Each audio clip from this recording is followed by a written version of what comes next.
Hey, what's going on out there, everybody? Hey, I'm back with another video. I just want to come on today. Well, actually, what I'm about to do, y'all, about to go pick up some more puppy food. That time again, so I'm going to pick up some puppy food. But I just want to come on, just really talk to y'all for a minute. You know, I ain't really have a whole lot. I hadn't had a chance to look at comments or nothing, and look at no texts to see what type of topics that y'all wanted me to talk about. So just figured I'd just come on because, like I told y'all, I'm trying to get back in full effect on posting these videos, bringing y'all some content, seeing if I can share some knowledge with y'all.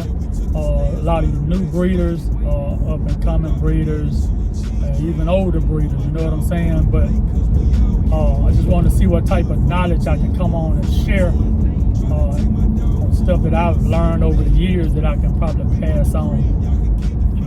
I know one of the main things that once I actually be talking with people that actually hit me up and we talk heads, we talk a lot about pedigrees. And I'm just, being honest, understanding of a pedigree and the geno and phenotype of dog. Okay. Now, when I say that, meaning the genetics of the dog, the makeup of the dog, the paperwork that tells you the lineage of how that dog bred, or the phenotype based on, how the dog looking and stuff. So you would ask, well, a lot of people would ask, which one do you prefer, And I would always tell people they both go hand in hand. You know what I'm saying? I don't feel like you need the other one just as, to me, they're basically on an equal playing field. And I can kind of break down what I mean on that equal playing field, because you can go by the look of a dog and it can help you out a lot and you may can get by on some stuff. But understanding what you see in front of your eyes and what that dog background is two different things. Because you can see one thing, and then once you breed it, something else can pull up and you be trying to figure out where it come from. That's where understanding that pedigree and stuff comes into play. And meaning, like, just say, for instance, just say you got this dog that you was looking at, you wanted to breed to. You got a nice female, you know her background on her. You look at that male, he look good. You know nothing about his ped, what he come off of, or nothing. Only thing you know is he look good, he's exactly what you're looking for. And a lot of people breed based off of that right there. Okay, just say you make that breed and not knowing nothing about him. You don't know what he come off of. You don't know nothing about the background. You just know what you see right there in your face. Okay? And I'm going to be honest. A lot of people, they get lucky. And they make that breed and it be hit. It hit. It did exactly what they wanted it to do. But check this out. The little catch to that is a lot of breeders can get lucky and make that one breeder that can take them to the next level. But a lot of breeders can withstand that same thing that they did to create that. They couldn't do it again. You see what I'm saying? They couldn't make another breeding off of their offspring to recreate a better dog than what they produced. Okay? And that's because they took two dogs, lined them up together, and just for some strange reason it hit. And like you say, it's just like rolling dice. It's just like anybody can get lucky. You can get lucky first time, boom, get lucky, win. And think that, okay, yeah, I can do this. I can play dice, but it's a difference. And that's what a lot of people don't really be understanding. When I be trying to tell them that it's a difference now when you're trying to take the pedigree and line it up with the dog. And that goes back to what I was saying, when you running a certain type of blood, you actually looking for that look in that bloodline with the line breeding or inbreeding. You follow me? You looking for that in the dog. So that's why I always say that the pedigree and the dog itself should line up to what you looking at. So when you look at that dog, it should line up to what that pedigree is supposed to be. If you made a inbreeding or line breeding with those dogs. Some people don't like inbreeding, that's fine. Some people don't really even like the line breed. They like to, what I would call a selective scatter breeding. You know, when I say selective scatter breeding, meaning they based off just the looks alone, nothing to do with the pig.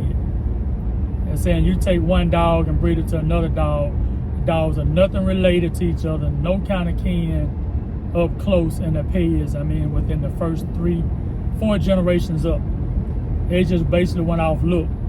Then they find another dog and they find something based off of looks and they breed to it that's not even related to the mama or daddy to that puppy that they rolled up and you bred to, and then they do it again.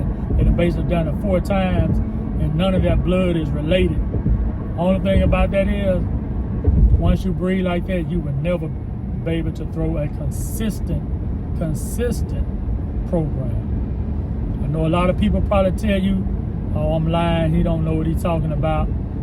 You should find somebody that did it and let them prove me wrong, and I'll come on here and tell you this. You cannot breed and run a successful program being consistent on productions. When I say consistent, I'm talking about when I say consistent based off breed standards, based off what an American Bully should look like. I'm not talking about a straight terrier looking dogs. I'm talking about breed standard being consistent on dogs that's not line bred or inbred. I just can't see it. Somebody have to prove me wrong. And like I say, may not been breeding bullies a long time, but I have most definitely been breeding dogs a long time. And over the years, I would tell anybody this if it comes to line breeding or inbreeding or anything. A lot of people tell you, oh, man, you breed that dog, you line breed, them dogs gonna be crazy. Or you inbred, them dogs gonna be crazy. And I'm gonna tell you this for my experience of a lot of years. All blood do not click good together when you inbreed it. It depends on the bad traits and good traits in them dogs and how much you magnify bad traits in them dogs.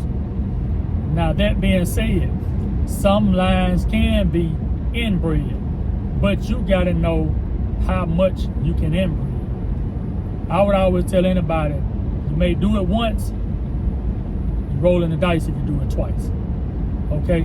So, in other words, it's best to just line breed your dogs so that way you can start getting that consistent look. And a lot of people that tell you line breeding and inbreeding is not the way to go. You're gonna hear a lot of people tell you this. There's a lot of people that come up over the years that listen to other people tell them that, so it's law to them because they heard it so much they think that's right. But I'm finna go ahead and share this with you and let you know one thing about this.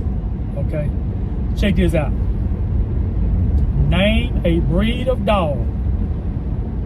Any dog you want. Just name a breed of dog, whether it's Pit Bull, German Shepherd, or just any breed of dog that you can name. Doberman Pinscher, Rottweiler. You just name a breed of dog that has never been line bred or inbred to create that dog.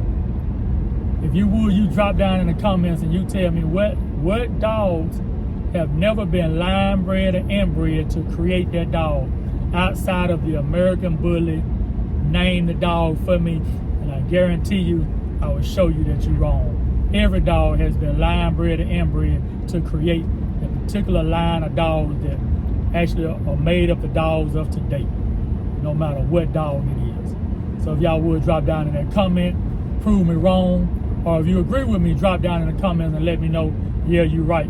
Because all dogs have been line bred or inbred to create them dogs and that look, because you have to lock that look and that trait in order to be consistent in your program to keep going. So that's all I have for y'all today.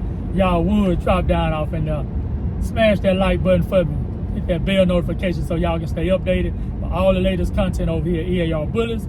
Like I said, I'm off the Tractor Supply. And again, y'all, thanks for watching.